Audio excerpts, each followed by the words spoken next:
1 for the Afreeca Freecs, so that makes sense. We'll see whether the Tahm is still going to be what is taken away from Effort, as Rakan taken away from Tusin, as per usual. Alistar still available here. Wonder what the resulting first pick is. If we do see the Tahm Kench ban, Orianna has been very high priority. The Shen could also be considered. Alistar is first picked away sometimes, and they say whatever to the Tahm Kench by banning away Ezreal instead. SKT need about 3 seconds to lock in their Tahm Kench. I think that's an overstatement. I think that was about 0.2 of a second, and that Tahm Kench was locked away, so SKT knowing exactly what they want, but now Afreeca can get exactly what they want on the other side of the map. A lot of junglers available, that Shen also available. Ori Alistar is available, and you can think of that as a duo that already gives identity to a teamfight composition. They hover the Alistar, but they will lock in the Varus. But as you're taking away Varus Tahm Kench is the annoying marksman comp you don't want to give over, so I don't mind the Varus pickup by Afreeca Freecs. Also needing to lock in the Varus here because Ashe does so well into the awesome dudes on the bottom side of the map as well. So now can challenge that Ashe pick as the Afreeca Freecs with only 8 seconds to go. Thinking about what they want to take. The Alistar still just going to be taken as Afreeca lock in their bottom lane. So Varus, Alistar versus Ashe Tahm Kench. Almost 100% going to be the AD carry support duo. Yep. Doesn't take a genius to figure out that line of thinking, as SKT not going to give away too much by locking this one in here. Still 10 seconds to go, as they do want to give themselves as much time to figure out these 2 rounds of picks, as Bang has a huge yawn, and we're going to switch the camera. Sejuani available, all junglers available actually, only Talia taken of the jungle pool. Nocturne not considered a big pick in Korea anymore, I know it's still contested in other regions. Hovering the Gragas here, and they will take it. I wonder if that's a preemptive pick because of Mowgli's penchant for enjoying the Kindred. It's a bit of a blocker pick to Kindred, as Explosive Cast does a number onto the Lamb's Respite. Also picks away the champion that Mowgli did have a decent performance on in game number 1 as well. Sorry, game number 2. Now, a few options here. Zac would be an interesting one. It's been an old pick for Mowgli. We see it into the Sejuani matchup pretty frequently. Yeah. The Gragas matchup a bit different. Can body slam Zac out of the air as well.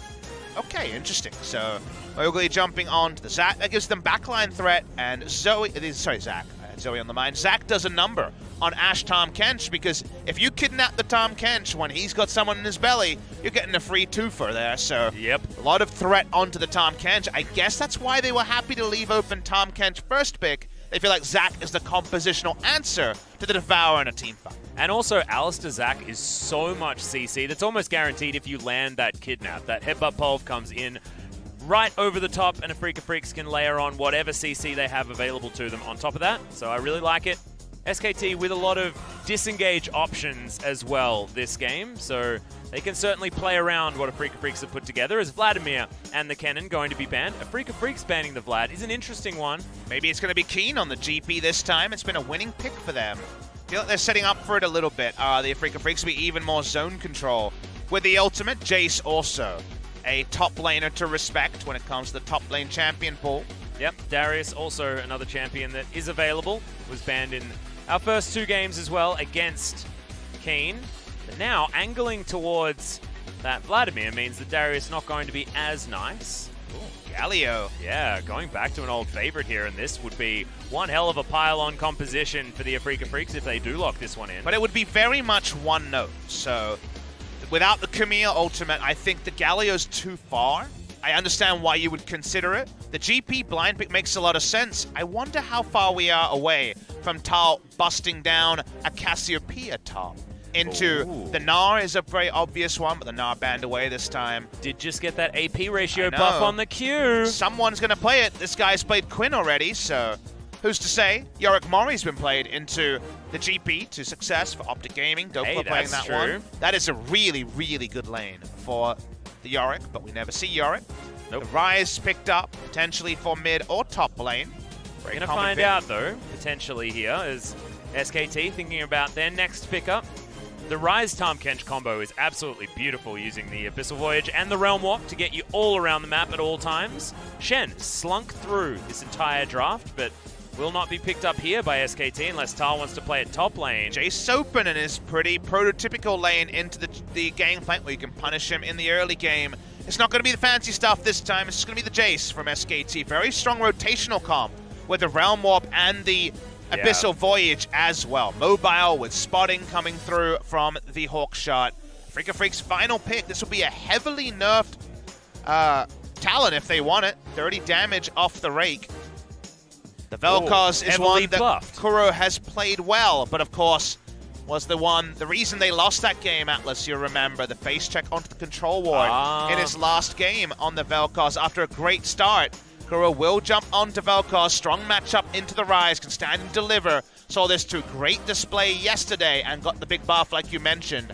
0.2 AP onto the Q for even more damage. The Tentacle Monster may in fact be the nightmare for SKT fans, or just going to be a thing to laugh about. Afreeca Freecs lock in the comp here.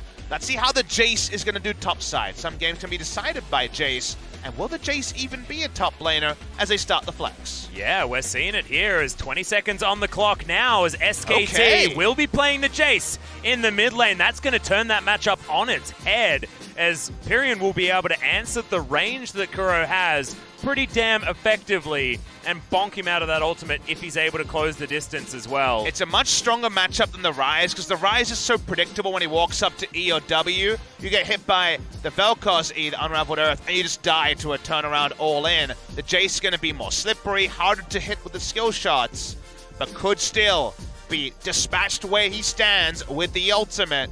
First mid lane Jayce we've had all season. Atlus was in bot lane, was in top lane. First time we're seeing the mid lane. Let's see if Pirean can make it work. Can definitely take aggressive trades against the VelKoz. If he's using the To The Skies aggressively, then VelKoz has to get out.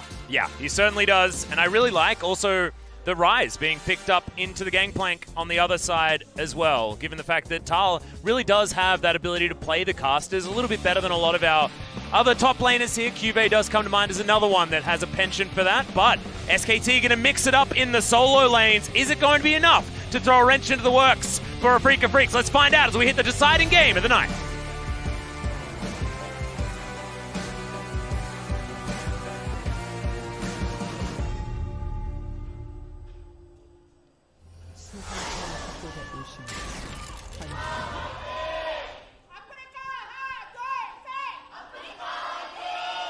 Still packed house here in the Seoul Stadium tonight. It's getting relatively late. Afreeca Freecs, their fans still out in force. SKT, their fans definitely still out in force. Ward kill experience goes to Kuro. There we go. To level 2, and they get 2 wards here. Wow, double sweeper from both bot laners. Now, let's talk about what SKT can do. They have Jayce mid lane, they have Gragas. Remember, we have Zac back in the meta as a tertiary pick, and invading Zac jungle and slowing down his jungle was one of the big meta strategies a year ago, and the LCK was also in the spring season as well, slowing down the Zac, trying to contest him. Remember all those games where Longzhu at the time were able to attack SKT on that Zac pick, and vice versa when Kuz jumped onto it. Zac can be attacked, also the GP can be attacked as well in the early game. If SKT can play a real high-tempo game, which Jayce roams from the mid lane, the Ignite kill pressure onto the VelKoz. If you get defensive summoners around, start battle warding as the Gragas, maybe you can slow down the team fights, that Afreeca Freecs have a lot of options. Yeah. Well, they'll have to navigate through that as Pirean trying to demonstrate the power of the Jayce here in the mid lane already. Kiin probably going to have a fine time in the early few levels, but we'll see whether Thal can actually begin bullying once a few of those items does come in. Here's Resolve Tree Gankplank going for. This tree has allowed Kiin to win hard matchups already. A Rift Rivals was able to win the Darius matchup going for the Resolve Tree. I think Gankplank has been incredible. It has. He's 5-1 on the pick, and his only loss, he was hard carrying and then some, had most damage dealt in the game. Blank coming for this invade, trying to kill Mowgli. That's what we talked about. Yeah, it does have that level 2, gets the bop. It's now Blank considering the body slam, but knew that he didn't want to have to flash to get himself out. That's going to just bully him away from this red buff. So the reason we talked about is not just Zac's inability to skirmish early, it's that Jayce, pre-level 5, is going to be able to push and roam onto the VelKoz, and that's what you can see. He will respond first. He's gone Longsword Ignite Jayce as well to try to find pressure. This is the sort of game where you want to keep the tempo on. The vertical jungling is enacted here as he's taking the red side, and now we see the top side jungle given up. Blank is going to be spotted, trying to do as much damage onto GP Zac as possible. Kiin, of course, stopwatch down. They're going for the dive. Yep, Pirean's going to be up here as well. Teleport going to come out. That's going to be the Varus, interestingly enough. Was thinking about trying to save his top laner. Going to cancel it. Now Blank looking for more. Doesn't have explosive cask, of course. He's level 2. But SKT zoning the Gankplank away from experience. It's about 3 minion waves as well. There's so much. He has to go back, but he can't get there. And Zac doesn't provide defensive coverage. They're losing everything around Kiin. This is a disaster. He's at 6 minions. Yeah. And Thal's going to keep this pressure on. Blank still up here as well. Not threatening the dive because Pirean had to go back. But there's Headbutt Pulvers. Bang! Just going to get devoured. But Mowgli's going to make his way down. Does have a pretty full health bar. Bang! Not even going to flash as Stretch Armstrong is going to land. They bonk heads. Cleanse is there. The heal is there. But they hold on to the flashes. And now a minion wave is going to help them do a lot of damage on the return. Confidence from both Bang and Effort to hold on to their flashes there. Both other summoners used, but no ability to capitalize in Peanut-esque fashion. GP's just happy he got back to the lane. He was in danger of being zoned out of so many waves. Blank's not done. This is what you do. When you're facing this Zac GP, you try to hold them down. Gragas and Ryze will win skirmishes. Jayce rotates first before there's multiple levels in the W for Kuro. Can't move, and he has the cleanse also to show respect. Cleanse against a Jayce. That's pretty bold. Yeah. Didn't know, of course, it was going to be Ignite Jayce in the mid lane. Obviously, had the confirmation. Yeah, maybe he didn't it was gonna actually be Jayce. switch it over in time as he thought it might have been the Ryze instead. See, it's not so much that. As VelKoz against Ashe compositionally, you need either QSS or cleanse. True. Otherwise, you poke for a Q and you die. But then you see Ignite Jayce, and you're like, okay, well, this sucks. Hey, so, you can cleanse the Ignite. That's why Ignite is the right choice, because you have the Ignite, and now Kuro will always orb walk back at every moment, afraid of a all-in trade, and he knows that Gragas has the run of the jungle. Therefore, Jayce has lane control and can roam. It all plays into take over the topside jungle, hold down the Gankplank, the tempo gameplay you expect with a mid lane Jayce. Yeah. It feels like both of these Gankplank compositions, game 2, now into game 3, getting abused just a little bit by each side. See whether Thal's going to be able to keep this pressure on. Of course, Kiin able to get back as the teleport wasn't actually used from Thal, sorry, to get him back into this lane as Mowgli. Going to walk over Vision. That was Gragas' ward, remember?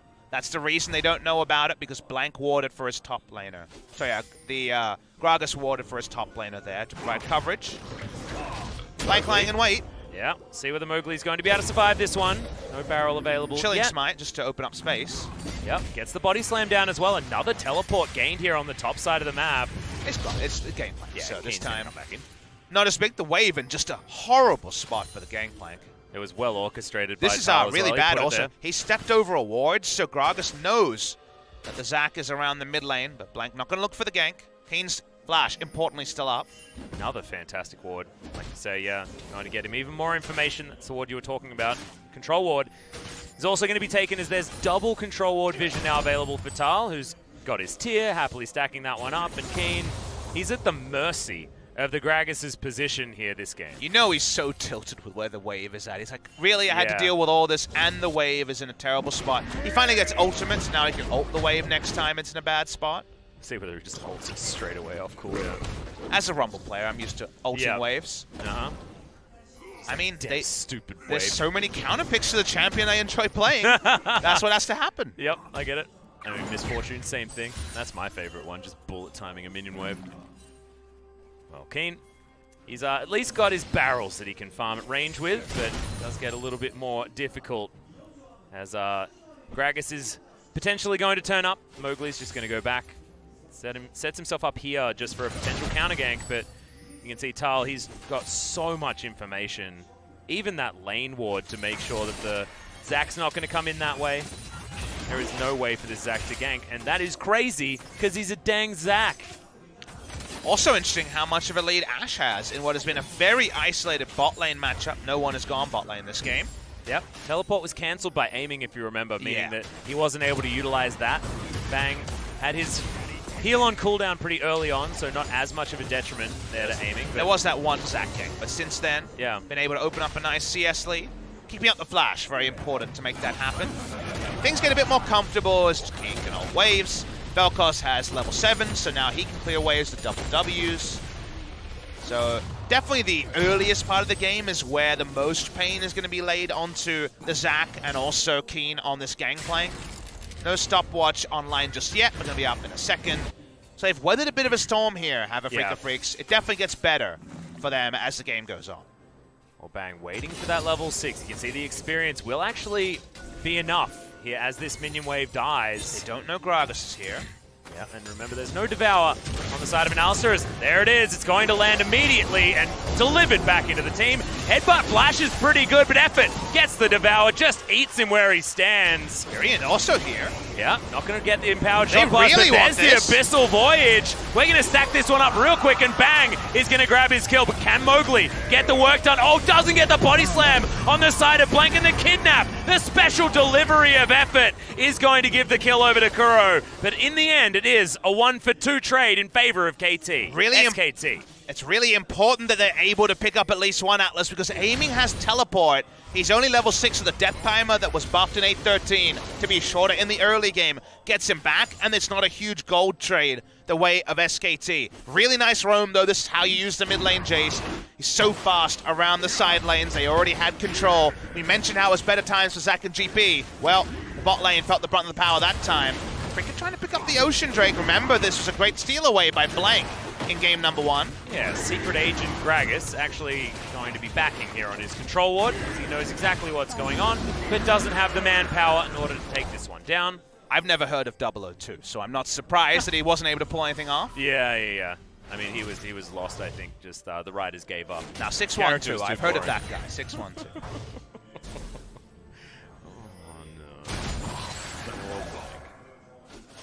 Numbers can be funny. But the only number these two teams care about is 5. They want to get to 5th spot. They want to make it to playoffs. And this game, of course, may not be a best-of-1 playoffs, but it feels close. Whoa. And speaking of close, that's a lot of damage onto Kiin. It is, as Thal. He's only got a tier, remember? And he's probably sitting on almost Rod of Ages money up here towards the top side with ADCS, 10 minutes. Not too bad on the side of Thal. He had a day out in game number 1. Wants to have another one here in game 2. Summoners down on the bot side. Effort cycling through his summoners. Just ghosts in lane randomly. Yep. Abyssal Voyage not up just yet. That's going to be something they're going to consider. So much respect has to be shown by Aiming. Tusin on the front foot. What a strong lane Alistar Varus is. In scenarios like this, it really is frustrating. Yep. And not going to walk up into that second brush. I believe Vision was known about here by SKT. So not going to be able to find anything is Blank, but just setting up for it. As soon as that arrow is off cooldown, feels pretty free. Just hang out. Mowgli, he's down, but remember. The night here. And with the control ward Vision, he's spotted. Kuro as well is going to find Blank. Knock up. He's going to register there as well as Elastic Slingshot. It's good. And the Gragas could just get disintegrated. Abyssal Voyage to come in. The timing on the kidnap was real nice. And the Cannon Barrage comes in to confirm the kill. Meanwhile, the Abyssal Voyage was stopped. The Afreeca Freecs are going to be able to stand here and deliver. Arrow is going to land from Bang, but effort was just too low. And Mowgli, he's coming around to try and claim even more. He's not spotted just yet. Effort's going to spot him. He's going to face check him now. Yep, finds him. 1 versus 2, though, is going to mean that the Zac's not going to be able to get too much, but going to eat his globules, and everything's going to be fine. Giving SKT a bit of their own medicine. They've been zoning people off turrets since very early in this game, but not going to find too much value. Bang's last bit of mana is a W there, the volley enough to get them away. This matchup is still going well for the Ryze, but a bit of a stabilization from Kiin, who probably is going to be Spectre's Cowl into the Trinity Force. Just a acceptable loss for the Gankplank. Yep. So what Pirean's next move will be, he needs to keep up the tempo plays. Jayce mid is not a thing because he's not a control mage. Commonly a thing. There's not a control mage, and you really need to hit the game running with the Jayce. Was able to do that once. Look for more kills on the bot side, got an assist, but wasn't able to pick up the second kill, and there was an answering kill from the Afreeca Freecs. The game goes on. We're much more reliable about what Afreeca Freecs comp will do in a team fight than SKT's. It doesn't mean there's no chance. There's great rotational play available for the Realm Warp and the Abyssal Voyage. But if you lose map control, those rotations are going to be defensive ones, and that's where the value starts to fall away for SKT. Also, Afreeca Freecs have a lot of champions that they are extraordinarily happy to have. Aiming, one of his best performances, was on this Varus. Tusin now has his engaged support option. Kuro has looked good on the VelKoz. Kiin has his god-tier Gankplank that had so much attention early and is now only 20 CS behind and happily farming it out against the Ryze, now that Blank has not been giving him as much attention and the cannon barrage is available for him. Now on cooldown, but is going to be back up relatively soon. You'll notice that Afreeca are surrendering a wave. Reason for that is the control ward is dominated by the Tahm Kench, and they're respecting the play to come in from the Abyssal Voyage. So you'll see against a Tahm Kench lane, if you're red side, you take the Gromp pretty easily. It's much easier to take the Krugs, it's a bit more annoying. Yeah. You just take the Gromp and you wait for the minions to push in. Can't just let the minion wave freeze because you're not sure about what the enemy's doing. They might be roaming themselves, so that's the reality there. You just take the Gromp. It's a camp that Zac is happy enough to give up. He's better on the AoE camps anyway. Well, Pirean taking a bit of poke here from Kuro, which is actually great news because top side of the map, SKT will have priority around the Rift Herald. That has spawned already as classic slingshot being charged from Mowgli, but he suspects that he's on a ward. And speaking of this Rift Herald, it is going to be started here from Blank. Love to pick this up. One of the few ways to push through GP, GP barrels, and also the VelKoz wave clear would be a Rift Herald. SKT could try to leash it upwards. Rox Tigers put off that cool move where they leashed it upwards and ended up not easy to contest for the enemy jungler, but for now at least, I think Mowgli's job is about stopping things. He's in the mid lane. Yeah, Pirean gets a bit of movement speed, but still has to flash to get out of the way of the disintegration ray of Kuro. That now on cooldown might mean that SKT can find some options, but having no flash on the Jayce is a problem as Bang, once again in a very weird position, and the ultimate barely going to get out of the way of Effort, who used the Devour to save the Ashe. Rotation was odd. I don't know about the flash as well when it comes to odd moves, because why would you rush Hex Drinker then flash this early before the Hex Drinker's even popped? I don't believe he was researched. I don't think it was doing true damage. But maybe just too much concern shown by Pirean. It is a must-win game. It is a different scenario. Some of our other games, the Pirean experiment, people were obviously umming and eyeing about for a long time. They beat Genji, and that was the real contender they beat to give people more faith in SK Telecom. This is another one, though. You're only as good as your last series. All their series are must-win. See if Pirean can have a turnaround game. 3 years, this has definitely been his weakest of the 5 sets he's played in a row so far. Yeah, a passenger in their victory on the Swain and then not able to get anything done, really. On the Orianna in game number 2. Now on the Jayce has a lot more tools available to him. Should be able to help take down Shelly here as well. Yep. They still have this tempo. They're still able to push forward. They pick this one up. They can start to roll down the outer turrets at 15 minutes. No real turret damage has been done when it comes to getting close to lethal. They spot Zac on bot side. Ultra safety for SKT. Free Rift Herald. Good feeling for SKT. Yep, they'll easily gather that one. Top lane outer turret also has taken a lot of damage, so SKT will be able to push this lead ever forward. 500 gold. Damn, that was is quick. The lead, and I'm not sure whether you want to do this, to be honest, because it's going to get a charge on a turret that's basically dead already. Okay, feels like a wasted Shelly. Maybe they're going for the 2-for-1 special. That'd be the only reason to argue it. They would have seen Mowgli going bot side to answer the turret. Well, they're going to have to push forward here as another disintegration ray comes in. The boot back from Pirean this time around, but now the damage is going to come forward, and Kiin picks it up all too easily with the cannon barrage. Kuro almost had that damage himself, but in the meantime, Shelly is going to continue pounding here on the top inner turret. Kiin doesn't have ult to save himself. Kiin gets to the backside, gets the eye, clears it out, and Afreeca also. May not be a solo kill, but it's a big moment for Kuro in the mid lane. This comes through from Kiin. It's more gold for the GP. Going on to this turret dive. Yep, there's the body slam as Blank has the ultimate, throws it in there, but going to be a little bit late as aiming teleports in to save him. Dragon's going to fall as well as Mowgli did most of that work. Just Afreeca trading up here against the Rift Herald play. That's bad news for SKT. Trading up him in pretty clean fashion at Atlus. They don't use flash or the stopwatch on that play. Kiin, you require killer instinct to be able to actually force something out of him. He will not use his summoners. Nice moment from Kuro on this VelKoz, standing and delivering, and Pirean had no way to outplay with his flash on cooldown. Knight wouldn't have changed anything about the all-in. The blue buff is picked up, and things going better than expected for Afreeca after SKT were making nice aggressive moves to shut down the Zac and GP top side early. Yep, and it just feels like as soon as Kiin picks the Gankplank, you can put as much pressure on him as you want, but it's just one of those champions that feels like it's always going to get to a certain point in the game, and you have to try and play around. Kiin being on this power pick for himself. Has once again got to that point. He, yes, of course, is behind in farm by a relatively large amount, but he's escaped the laning phase now. The Gankplank will be able to get himself around, use his barrels. There's another knock-up, an effort. He might even be in trouble here as Bang was fully researched, and Devour had to be used to keep him safe.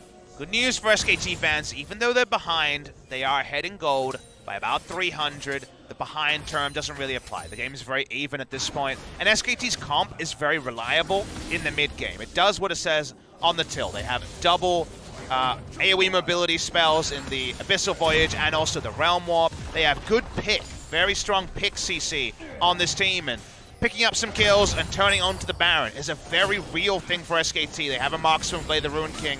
They have good Baron threat from the Ryze as well. So while Afreeca have done some nice plays in the last 5 minutes or so, it hasn't really changed the state of the game, and SKT, there's still a game they win.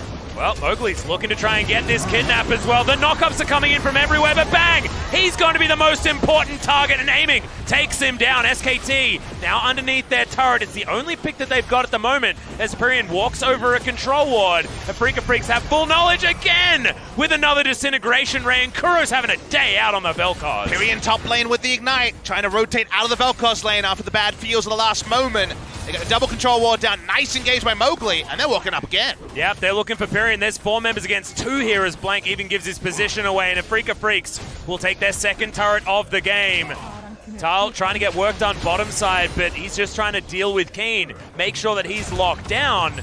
It's not going to be enough, even getting hit by these barrels. It's not the same situation where Thal's able to play so aggressive, but thankfully does still have the passive shield to help him win these trades. And is that the momentum shifter? Is that the one? It feels like a dagger in the heart of the SKT hopes of qualifying for playoffs, and also where their Worlds qualification does lie. They have the points from finishing 4th in spring. So there is still a real chance they will go on to playoffs for when it comes to those World qualifiers, at least. In the bot lane here, Kiin managing pretty well with only a little bit of magic resist from the Merc Treads. The map control for the Zac is the problem here for SKT. With their tempo draft, they would want vision onto the Raptors, vision onto every camp, and to see the Zac coming, but Afreeca put down 2 control wards. Mowgli found the engage, and that has swung the pendulum even further to the side of Afreeca Freecs. And Kuro hasn't had to use his summoner spells almost at all this game. It's just been a really smooth VelKoz experience for him, not in silly positions and able just to navigate distances so nicely on a pick that can be a real problem for. Thal, at least the investment in the early game for the Ryze has paid off. He's able to grab lane priority on the bottom side and even out those turrets and even out the gold entirely. Afreeca just has double Ocean Drake to put them theoretically ahead. Theoretically part may be important. I think effectively right now, I would give them the lead, but as we mentioned, SKT have a very fast ability to turn this game into a Baron with a pick, so definitely right now, things relatively even. If Afreeca though, I feel like the game is won. If you look down at the minimap, you see control wards nearest to the river, and a Zac ready to load up with no information to the side of SKT. The moment you're Tahm, Kench, and Ashe against basically any other jungler, you think, I got my Tahm, Kench, I'm ready to go. I'll get a couple of turret shots in and then move away. Against the Zac and his ability to kidnap, flashes down on effort, the chance of getting out are low. They need to know everything about the Zac, and that's really slowing down SKT's mid lane plays. Well, thankfully, Blank is able to control Mowgli a little bit here. Shock Blast is going to fly forward as well as they're trying to get the Zac, who tries to kidnap, but doesn't get in there as Pirean. He's going to get researched and taken down in the belly of his Tahm Kench. Effort eats the grey health, but it's not enough. And Bang has to flash to get out of the way, and watch as his catfish is going to die. Afreeca Freecs, beautiful trade back, and no one even dies. They thought they had the catch on the Zac, they don't get it, and now Afreeca Freecs walk up to the Baron. Are they going to start it here? They are. They have aiming with this play the Ruin King. What are SKT going to do? Well, they're going to use Thal to split push on the bottom side. It looks like they're planning on giving this one up. Papasmithy, teleport's going to come in. Okay, so we're going to see whether Thal can actually affect this one. But Blank's incredibly low. Bang, he's got absolutely no mana, and Thal has to be the hero. Can he get the flux in here as he is going to use the Realm Warp? Blank, he's going to get in there. Got it! Goddamn Baron again! 2 games in a row, Blank is the hero! Thal over to the side, wants to get Mowgli, doesn't! They sacrifice the Ryze, but SKT get the Baron. You can't keep him out of the pit after the Realm Walk. The Realm Walk to Gragas into the Baron was really smart from SKT. They get in, the smite is good for Blank, and that means that this game is far from over. Oh my goodness, Blank 2 in a row, the smite steal god. And look at this, special delivery. And Afreeca are DPSing it because they don't put 2 and 2 together. It's so creative, but so well done by the side of SKT. They lose 2 more members, but they stole the Baron. And they lost 4 kills for it, but you'll call #worth if you're an SKT fan. I think Afreeca Freecs are still in a really good spot in this game, but the gold lead doesn't show it, and that Baron buff on a couple will delay the game for SKT. Yeah, the engage control that Afreeca Freecs have with Mowgli playing so well on the Zac as well as Kuro having a lot of space in the back line of these teamfights feels like their front-to-back fight is more reliable from the Afreeca Freecs. But SKT with a Baron buff might be able to snowball themselves a real advantage here. Currently 500 gold, but that could just extend. There's no teleport available on Thal. Use that to get into this Baron pit. 3 Ocean Drakes isn't necessarily the most fantastic situation, but Kuro, he's going to be pretty happy, as well as Aiming's ability to go through his mana relatively quickly. How is it still so tense? Game number 3 here. It looked like SKT would pick up an easy 2-0 after they powered through in game number 1, but some mistakes from Bang led to Afreeca seizing it fully with the teamfight draft they had in game number 2. That one went long, but could have gone even longer. Also, it felt like Afreeca Freecs cleaned up their play in game number 2 quite a lot. Being able to play more reserved, more controlled, had vision available when they needed it. SKT suffocated them in game number 1, but they could not do anything like that in game 2, and now once again in game number 3. But does the Baron buff get them any structures? It's a steal, so obviously much harder to get a huge Baron buff power play. Yeah. A lot of standing gold. Can they actually harass Kuro away from this turret? As you mentioned, doesn't like using summoners ever. No. And he's going to hold on to it here as... Oh, I thought we were going to have like a Harry Potter wizard battle there as the Siege minion and the VelKoz's projectiles look relatively similar. Doesn't happen, and the Siege minion's going to die. Or maybe he's Harry Potter in this scenario. Oh, doesn't have the Baron buff in this scenario, so isn't going to be getting the work done the side lane that Pirean was in the previous game. Yep. Ghost popped it, going for this. Arrow's going to fly forward, and finally a summoner spell hit by Kuro, but that's going to buy them enough time. They take down the outer turret in the mid lane. Delivery on the cow as Tusin has the ultimate, is going to survive this one, decides not to re-engage. Pirean is going to land the accelerated shock blast. SKT scatter, looking to try and get as many more openings on this map as they can find. A lot of huff and puff, but only a turret will go down. Still, SKT will feel good about finally picking up the mid lane outer turret that was delayed by Afreeca for 25 minutes. That turret being up represents so much for the Zac because it gives them so much space to look for those Zac engages, and so few ways for SKT to actually scout out anything that's happening on this red side jungle from Afreeca Freecs that has gotten them so much value so far. Most of the good moments have come from Zac either engaging or being engaged on around the Raptors. The safety of that happening again is going to go down for a little while. I want to talk a bit about the VelKoz because actually there's been 0 games of VelKoz in the LCS regions in summer of 2018. No games in EU, no games in NA. The 0.2 AP ratio buff, 20 extra damage per 100 AP is so big on a short cooldown spell. It's another one of these small buffs, but the small buff to Orianna made her first pick, first ban. The small buff to VelKoz for the LCK, where we already saw so much VelKoz, is a very relevant change. Yeah, it's super huge, and Kuro is showing us exactly why. 3-0 and 5 now. By the way, Papasmithy, if you want to know the time, ask an Afreeca Freecs member, because everyone has that information. Afreeca, in fact, able to get a Baron buff power play for themselves without even getting the Baron. That's because the Baron was pushing minions into Afreeca Freecs and not getting too many structures. So the kills afterwards also, you'll remember, they got 2 kills. Yeah. So that was the reason there, but SKT didn't really have much business picking up a Baron. They stole it away, so you're definitely feeling good about the Baron not being worn by Afreeca Freecs. Yep, and it certainly was going to be a different story had the Baron gone the other direction as well. That may have been just the death nail for SKT this time around. Certainly not, as the gold is neck and neck. This stage of the game, look at both compositions. It's hard to know exactly where the late game lies. I give it to the side of Afreeca. I think the Jayce is once again not snowballed. It's going to struggle. A lot of value in Ryze and Ashe, and Gragas and Tahm Kench do their job, but give it over the side of Afreeca Freecs, but execution can be the SKT way. Rotational play, that can be the SKT way. Getting a flash out of Kuro feels really good too. Yep, the arrow, of course. Going to make sure that one comes in, so you might say, oh, Bang missed an arrow. Nope, he got it. Being able to get that flash is so important, as Kuro hasn't had to flash so far, I don't think, this game. Until this moment, 27 minutes in. I would say that Kuro and aiming more reliant on their summoners than Pirean and Bang, and that could be relevant here. Tahm Kench can spare the blushes of one, and Jayce is very mobile around a fight. But Cleanse will be back up, so theoretically Kuro will have one summoner every time a large frost arrow is sent his way. Might be one moment where maybe an arrow comes up before the Cleanse comes back up, as well as the flash, potentially. But I think you're right, Papasmithy. I think the Kuro should be able to at least utilize one of them. Might be a different opportunity for these guys. Aiming somehow manages to miss that cannon creep. Incredibly upset. Again, cannon creeps are not dying this week. Yeah. It is definitely a cannon minion awareness week. I was going to say that, but I don't like those because that's just a lot of money going begging. It's bothersome. Worth so much more now. Ugh, am I a cannon minion hater? Maybe. Yeah. Aficionado. If you were talking about eating minions, and remember the Korean term is to eat minions, so I guess they're aficionados if they can get the cannon minions.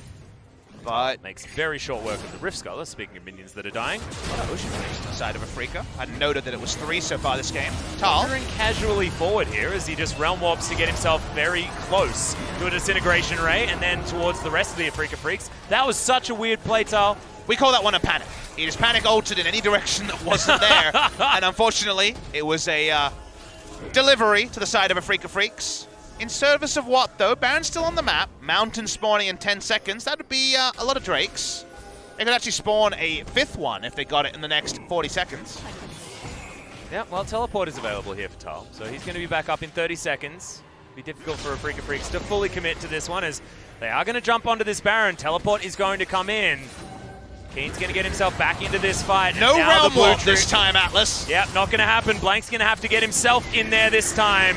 Shock Blasts are pretty good for poking people out of a pit like this. Blank's able to get some vision. Hawkshot's going to be there for Bang as well if they want to. Effort from over the side. They do get the headbutt, and then the Baron is going to get taken down, but now can they win the team fight? Remember, it's 4 versus 5. Mowgli gets himself in there as Kiin gets rid of Blank. It's all too easy, and Bang has to disengage. Afreeca Freecs finally get themselves the Baron. This time they're able to problem solve their way there. Effort didn't have the smite either, had the cleanse from the unsealed spellbook. No way to get him in there because the Realm Warp was the one that went down. They lose the turret, but they'll take it, even though Kiin's a bit tilted that his barrels missed on that case, and all SKT can take is a compensatory Mountain Drake on the bottom side. Yeah, and that is not the consolation prize that you want to be picking up either, as Thal is going to blast cone his way over. Trying to make friends with his team again is going to be difficult after this super weird play. Yeah, he just went for a panic. He panic ulted, it didn't go well. Tusin was there, took him down. That is a sign of panic. And we were talking about the compensation Drake. Almost feels like the participation award if you lose this series, Atlus, because of what it means for that top 5 and how this game is all about playoff implications. We only have 6 days of regular season matches left. And SKT would be at the whims of so many other teams if they lost here. Same story for Afreeca Freecs if they go down. Our runners-up from the summer season, from the spring season. They push forward, they love to break the base. Let's see what SKT can do. Yeah, Afreeca Freecs also in complete control of their destiny as they're going to be taking on the other team that's on the same match score as them before this series as well. So Hanwha Life eSports going to be next cab off the rank for the Afreeca Freecs. Great news for them, but terrible news if you're an SKT fan. This is okay news, as the inner turret is being taken by Thal very easily. As SKT able to stave off the Afreeca Freecs, moving 5 members into the mid lane. They have summoners on Bang and Pirean, so they feel like they're not going to be dived. Trying to make a trade, but Afreeca gets a couple picks, the game could just end. Well, taking a trade here against a team that has the Baron buff is certainly good news. As you can see, Thal, he's able to take this one down. They're looking to try and just win the game. Cannon Barrage comes in, 3-man Pulverize looks good from Tusin, but they haven't managed to pick anyone up just yet. Arrow is going to land, but can they keep them off? These Nexus turrets, Disintegration Ray, not enough as Thal does move his way in and means that they're not going to lose their inhibitor on the bottom side of the map. So a Baron for 1 minute 11. Only one member down for SKT. Yeah, aiming going to be free hitting these Nexus turrets, so only one is going to remain. As the Afreeca Freecs should be able to do it off just one Baron. In goes Pirean, he flashes forward, and he explodes to the damage of Kuro. Now, Thal's going to be able to answer one back. It's only on to the Alistar, though, and it's a double kill now. Kuro making this VelKoz look completely busted. One kill after the other. The flash forward from Kiin to get space for them on the Nexus. And Afreeca Freecs, they've done it. 4,000 gold's the only lead that they managed to get. But they take a Baron and they win the game. Afreeca Freecs reverse sweep SK Telecom T1, and why they don't silence the SKT calls for that big rush to the playoffs, they're only going to be whimpers for now because their schedule is difficult and they don't control their own destiny, even more so than previously. Their game score was the worst of the three teams at 8-5, but now at 8-6, and Afreeca Freecs going to 9 match wins. Things get even more difficult for SKT, and the shouts for a change in the mid lane will only get louder as well. Yeah, the first series loss since they went for that big run with Pirean on the squad. Unfortunate for SKT, they looked so good, so clean, so controlled in game one, but Afreeca Freecs really holding on. Shout out to Mowgli there as well. Do notice that Koma, who is not the drafting coach at the moment, is in the booth straight away. He rushes in there to just try to rally his troops. He has been unsighted alongside Faker for those 13 games they have played since they started that run against Hanwha Life, but this is the moment he comes in to try to reassure them. Obviously, everyone is well aware on the side of SKT that this is a pretty mortal blow for their playoff hopes and maybe even for their Worlds qualification hopes, depending on what happens with Hanwha Life and top 5. SKT won game 1. We're taking out games 2 and game number 3. Let's see what happens in the rest of the season, but maybe Afreeca Freecs have finally steadied the ship after sinking for the best part of the post-Rift Rivals play. And you have to remember that they're up against Hanwha Life and Jin Air to close out the season, and SKT are against Griffin and Kingzone. Good lord. SKT do have a rough run, but they can do it if they can knock a peg off from Griffin and Kingzone, and maybe something goes right here for them as the season concludes. It's going to be huge news, but now with this loss, it means that the Afreeca Freecs, if they just close out their next remaining games, they should be able to pip SKT at the post. And Hanwha Life also will be in that hunt and have some games to play. Afreeca Freecs, 32 minutes 55. Shorter game. The VelKoz was the tentacle monster of nightmares in this game. Korean VelKoz, man. I feel like the Korean Jayce may be to one side. We've had some poor Jayce games recently, but the Korean VelKoz is the new meme because this champion, after the small adjustment, is right up there with Orianna when it comes to mid lane picks. You need to fear from Korean mid laners. Great game from Lava. Recently, Kuro played well, but lost on it recently. This time, they closed the business to Afreeca Freecs. MVP of this game should be Kuro. He played fantastically well, 700 points on the season, and still in the hunt for the MVP race. Yeah, that's 2 in a row there for Kuro, and you know, Kuro is an MVP man. He is very, very good at getting MVPs just in general, and slinks his way towards the top. As we close out seasons, Khan not spending as much time on Summoner's Rift for Kingzone as well means that there is an opening to get Kuro up there if he can get another few MVPs in their next 2 series. And he talked about strength of schedule. Maybe there's 4 more wins for him to pick up MVPs in the future for them. So, SK Telecom T1 so close, but so far in the end. Like how they started up, if you're going to run the Jayce mid, you have to pressure the Zac and the Gankplank. They were able to do that, but when it fell away hard. You know, the old adage of old habits die hard. Yeah. The VelKoz eventually had a Zac diving in and knocking people up again and again. The solo kill basically enacted here ended up being claimed by the Gankplank ultimate. GB has a laugh at the expense of Pirean. Mowgli just got to dive in again and again. That's what Zac does against Tahm Kench. That's why Afreeca Freecs were willing to leave it open. Had confidence in Mowgli Zac. If they continue to shut it down, maybe there's a different game that SKT wins. They were winning until they weren't. Afreeca Freecs, really well done to close out this game. Nice stuff from them, and who knows what it means for their season, because Kingzone versus Afreeca, a rematch of that spring season grand final, could still very well be a wild card match in some. Well, now, after this match, it feels like Afreeca have all but claimed that 5th spot. Hanwha Life, the last team that can possibly get them out of there. Or Afreeca Freecs' own hubris could lead to multiple losses. And if so, it's all about them losing to teams like Jinet, things like that now. But we're going to hear from them and see what things are like in the Afreeca Freecs camp. So take it away with some translation, Joel. Thank you very much, guys. This is Joel with your interview translations. The last one for the night is going to be SK Telecom not winning. Something that we've been starting to get accustomed to. It's not going to prolong for today's games, and we're going to see Afreeca Freecs very happy over their win against SKT. See how they feel. You did win against a very strong SKT. I'm sure you feel pretty good about that. Recently, our games haven't been great, but for our team, and we were kind of worried that this would be extended a little bit. But today, the games were pretty well fought well again for us. It's something that we want to just keep this flow going, so we feel pretty good about that today. A lot of people do say this is an important thing, but obviously the coaching staff, did you feel maybe something that was different in terms of how you guys got the winning strategy on? For the first game, I was trying to pressure the tower with the Jayce, but I couldn't do that, so that was a little disappointing. Well, after that though, you guys did a lot. Well done for that super save that did come through to get the game 2 victory. Did you feel maybe you had to go prioritize that pick next time? If I didn't get one death, I think that wouldn't have come up. Getting that death a little bit early, that really cost us big time.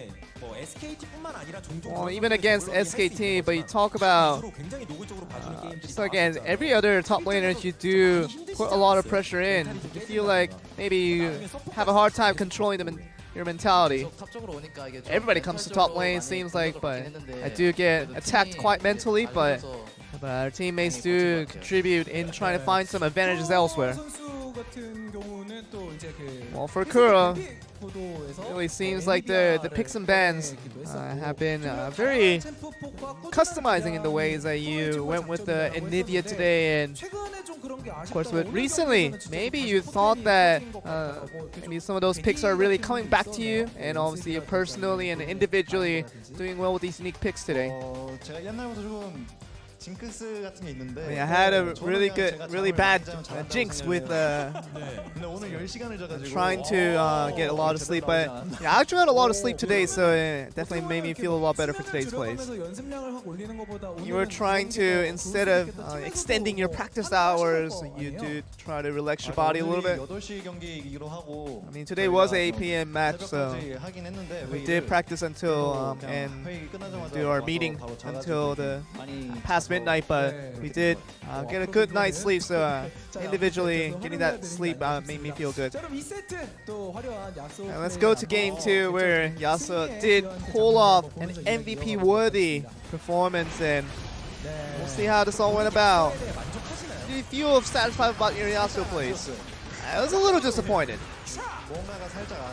I feel like I could have done a little bit better. You really say you were disappointed. And no death. Great plays, but what more do you want? It's not really that, but when I do have the flash on, I have to, make something happen, but it feels like those opportunities didn't arise, so I think I could have shown a lot more.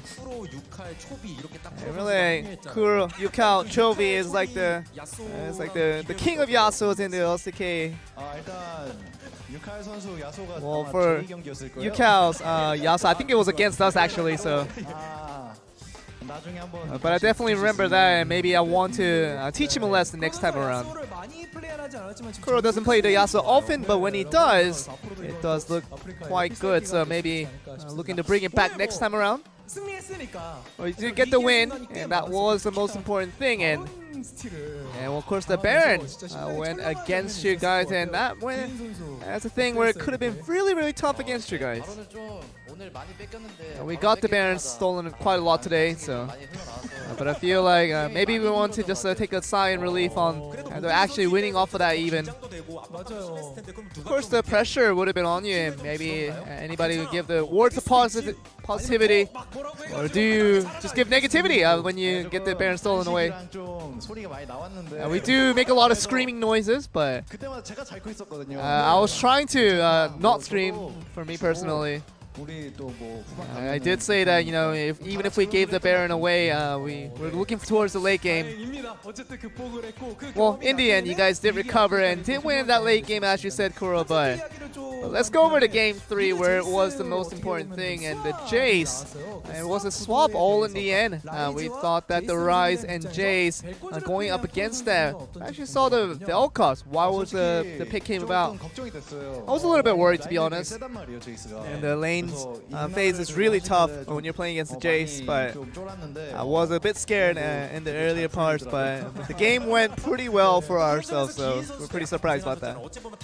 Well, Kiin, you probably started off the pioneering of the top Ryze. Hey, I mean, the opponent was really trying to get the top lane, so I was actually trying to defend well against it. And you did say that trying to escape against with the Gankplank. Yeah, when I do have a little bit more of a comfortable laning phase, it does make the game a little bit better to work with. We do have to see how the team fights that changed a lot of the prospects here. Of course, really just a distancing with that VelKoz became key all throughout. And just a knock-up, and obviously with the ultimate making the Jayce really just immovable here. I mean, the Jayce was you know, he didn't have flash, but he was just hopping in and trying to be funny about his business, but he definitely had paid the price there, so a little bit of mistake on his part. And you do say that maybe this is a new pick, Jayce. Obviously not with the Jayce. You do play the VelKoz against it, and you do seem a lot better. Maybe you want to say something about the fans out there. VelKoz with the slow and the CC. If you get hit by one of those, you do get a really good kill opportunity. So be sure to get one of the CCs correct. I mean, the cooldown is actually really low on the ultimate, so you can just use it anytime you want. Basically, just whenever you get the CC, just use the ultimate right away. It's just an automatic combo. But now we're still on the discussion where the recent patch has changed the bot lane into now a traditional ADC. And really now it's still contemplating over where the bot ADCs will stop using the traditional and maybe start using the non-traditional once again. What's kind of your thought about behind it? I do like the range ADCs a little bit, but I think the coaching staff and also the players want it a little bit more, the non-traditionals. Do you feel a little bit less pressure with it? I do like the range ADCs a little bit better, but we know with the team composition we needed some of those non-traditional ADCs, so we decided to go for today. Still situational is going to be the final answer by even the Afreeca Freecs members, so undecided point of yet. But you talked about Afreeca Freecs not having the best runs recently, but now against a very strong, that was a stronger looking SKT, you do get the victory. And you do want to say anything last before we wrap up this one? We do lost the first one, but we're glad that we got the rest of the games to win out the series. Kuro, you do have basically the MVP all to yourself. Maybe you want to talk about, obviously with Kuro, you can't lose to any of the mid laners now. You want to say something about them? I think if we lost today, I think we honestly would have lost our chance to go to the playoffs. But today's win kept us alive, so we want to really try to win as many, get to the playoffs, and hopefully to the World Championship in the end. That's going to be our biggest hope here. And really a meaningful win for these guys, because now the playoff hopes stay alive. That just means that the World Championship hopes stay slim, but still alive for Afreeca Freecs as they try to keep their ventures going. But a win for them should make them feel good and for their future games as well. So back to you guys. Thank you very much, Joel. It's fantastic news for the Afreeca Freecs, definitely, as you have a look at their schedule. Able to get that reverse sweep, Kuro picking up the double MVP, but we get to chat to Kiin anyway. That's always fantastic. And Afreeca Freecs feels like a nail in a coffin that SKT weren't considering, given the fact that they were on a great run. Definitely reanimated were SKT in their last 4 matches, but crashing down to earth once again at a 0-game score. I believe it's 20-20 wins and losses. 8 match wins, 8 match losses. They now have a losing head-to-head against Afreeca as well, as they 0-2'd them over the course of 2 series. Humble Life eSports they're 1-1 against, but Afreeca's schedule seems very unlikely they won't reach at least 10 match wins, let alone 11 match wins. So the race for 5th is now sliding away from SKT. It's not over. No, Match against Griffin's going to be a very interesting one, given that Griffin have their own standings to talk about. Yeah. That is going to be a Saturday match that Achilles will be joining me for. We're back tomorrow. Humble Life versus MVP, as Humble Life's journey to finish 5th will be followed. And then we have the journey of a team that for once is favorites to win the regular season. But the moment you start saying the words favorites and KT roster, weird things happen. It's against Jin Air. Jin Air just won their series against Griffin. Can Jin Air beat Griffin and KT and throw this whole race into complete chaos? Yeah, that would be complete disarray. It also would mean that Jin Air would dodge out of relegation most likely as well. And we'll get more information about that in the previous game. So tomorrow is going to be very